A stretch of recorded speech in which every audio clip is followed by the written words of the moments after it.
काम नहीं करतो तोहर छोरा सबके झुंडा। हाँ, हम अपने छी खानदानी गुंडा, काम नहीं करतो तोहर छोरा सबके झुंडा। हमारा भाग्य जे आँख देखेबे, हमारा भाग्य आँख देखेबे सीधा साइट देबो, कुटी कुटी काट देबो, रे बुट्टी बुट्टी काट देबो।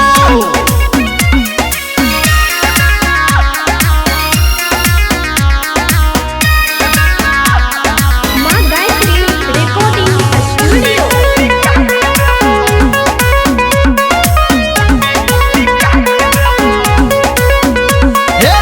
हम देहाती छी खाटी जवानी, अपना ताकत पे राखे छी गुमान।